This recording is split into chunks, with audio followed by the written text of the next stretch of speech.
दूसरा, नबी करीम ने नमाज का हुक्म दिया। 5 वक्त नमाज पढ़ना फर्ज है। हम सारी सारी रात नात खानियों के अंदर बैठते हैं। नात खान का यह मकसद तो नहीं होता कि वो आपको नमाजों से गाफिल कर दे। वो नात पढ़ रहा है आपके दिल में इश्क पैदा करने के लिए। उस नात खान का यह मकसद नहीं है। वो अगर नात पढ़ के निकल जाए तो उसने ये तो नहीं कहा कि फजर की नमाज कज़ा करो, लेकिन हम सारी रात नात खानियों में बैठेंगे और फिर फजर जाके हमारी बिस्तर के अंदर होती है। मौज़िन साहब कह रहे होते हैं हय्या अला सलाह, आओ नमाज की तरफ, हय्या अल फलाह, आओ भलाई की तरफ, अस्सलातु खैरुम मिनन नौम, नमाज नींद से बेहतर है। लेकिन हम कहते हैं हय्या अला बिस्तर, आओ बिस्तर की तरफ। और अन्नौम खैरुम मिनस सलाह, उल्टा कर देते हैं, नमाज नींद नमाज से बेहतर है। 5-5 हजार का मजमा, ये तो ज्यादा तजर्बा रखते हैं ये हजरात, हमसे ज्यादा पूरी दुनिया के अंदर इसको आम फरमा रहे होते हैं। ये लोग ये बताएंगे कि फजर के अंदर कितने लोग मौजूद होते हैं। ये इन्होंने तो नहीं किया ना। अच्छा, ये नहीं कि नात खान करता है वही, आलिम का बयान सुनने के बाद कौन मस्जिद में टिकता है। हालत ये खराब है हम लोगों की। मैं ये समझा रहा हूं आपको, नमाज फर्ज है, लेकिन हमारे नौजवान नमाज नहीं पढ़ रहे, हमारी बहनें नमाज नहीं पढ़ रही, और नबी से मोहब्बत कामिल है।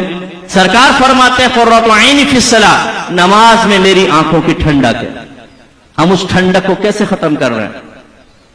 देनादारी से बताइए, अगर गवर्नमेंट ऑफ पाकिस्तान ऐलान कर दे जो फजर की नमाज बाजमात पढ़ेगा उसे 10,000 रुपए मिलेंगे, फिर जोहर असर मगरिब इशा बाजमात पढ़ेंगे, हर नमाज के बदले 5-5 हजार, 20,000 वो, 10,000 ये हो गए, 30,000 डेली। बताइए हमारी मस्जिद में जगह बचेगी? बोलिए। और ये कह दिया जाए कि अगर मस्जिद फुल हो गई, गेट बंद होगा, फिर कुछ नहीं मिलेगा। अब आप देखें, दीवारें फलांग फलांग कर भी आएंगे, 2-2 सफे बना लेंगे, 1-2 बीच में खड़ा हो जाएंगे, यार तू इधर साइड में यहां पे सजदा कर लियो, मैं यहां कर लूंगा। क्यों? कायदे आजम मोहम्मद अली जिन्ना साहब की ताकत है इस वक्त। आपके नबी फरमाए तो परवाह ना हो। हमारे नौजवान कितने ऐसे बैठे होंगे जिन्होंने कई महीनों से फजर की नमाज नहीं पढ़ी। अल्लाह का रिज़्क खाएं और अपने नबी का कहना ना माने, और फिर बातों के गाजी, गुलामी रसूल में मौत भी कबूल है, तो होना इश्क़ मुस्तफा जिंदगी फजूल है। अरे भाई, ये इश्क़ मुस्तफा तुमने मजाक बनाया हुआ यार। जान कुर्बान करने के लिए तैयार हो, लेकिन नमाज पढ़ने के लिए तैयार नहीं हो। इससे बड़ा मजाक क्या हो सकता है? किसी गैर मुस्लिम को क्या कर देखिएगा कभी कि हम नबी से मोहब्बत का दावा करते हैं और जान कुर्बान करने का, लेकिन जब वो इल्म सीखने का कहते हैं नहीं सीखते, वो नमाज पढ़ने का कहते हैं नहीं पढ़ते, वो कहते हैं लड़कियों के पीछे छोड़ दो, नहीं छोड़ते, वो गंदी फौज बातों से मना करते हैं, हम ज्यादा करते हैं। बताओ कैसे हम आशिक रसूल हैं? अब काफिर क्या जवाब देगा आपको? सोचिए जरा। मेरी बातें आपको तल्ख जरूर महसूस होंगी, आप शायद बात इसमें हर्ट भी हो सकता है बाद में कमेंट्स भी पास करें जो मुफ्ती साहब बड़ा सख्त बयान करके चले गए, क्योंकि हमें नरम बयान चाहिए। हम फ्रॉड करें, हम लड़की बाजी करें, हम सेक्स चैट करें, हम गंदी फोर्स वेबसाइट्स को विजिट करें, फॉरेन वेबसाइट हम देखें, गंदी फोर्स हम स्टोरीज पढ़ें, गंदे दोस्तों के साथ दोस्तियां रखें, लेकिन हमें मत कहो कि तुम गलत हो, हमें कहो कि तुम जन्नती हो, तुम आशिकान रसूल हो। मैदान माशर में पहुंचेंगे, सरकार तुम्हें दामन में लेकर जन्नत में ले जाएंगे। हाँ, वो इस पर कादिर हैं, अगर अल्लाह का इज़्न होगा। सरकार बहुत करम वाले हैं, लेकिन वो करम आप ही की तरफ जरूर मुतवज्जह होगा, इसकी क्या गारंटी है? ईमान बचेगा तो ना। और अगर माँ बाप आपको हर तरह की नेमत सहूलत दे और फिर आप कहना ना माने, ये और ज्यादा बुरा है कि वो इतने शफीक और तुम ऐसे।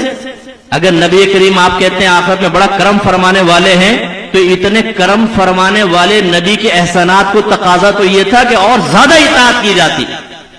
इसलिए मेरे नौजवानों, हिम्मत कीजिए। यह महफिल वरना मुनक़िद करने का कोई फायदा नहीं है, सिर्फ इतना है कि आपको थोड़ा सवाब मिलेगा, वो भी इखलास होगा, वरना रस्म हम पूरी करते रहेंगे, हमारी सुन्नियत में इनकलाब पैदा नहीं होगा। इल्म की तरफ आए, नमाजों की तरफ आए, हमारी मस्जिदें भरी होनी चाहिए। कोई एक नमाजी भी, एक शख्स भी बाहर ना हो। अपने घरों में सख्तियां करें, अपनी बीवी को नमाजी बनाएं, अपने बच्चों को नमाजी बनाएं। और अगर आप इतने खौफजदा हैं कि सोई हुई बीवी को जगा नहीं सकते, तो खुदा अपने आप को मर्द कहना छोड़ दें।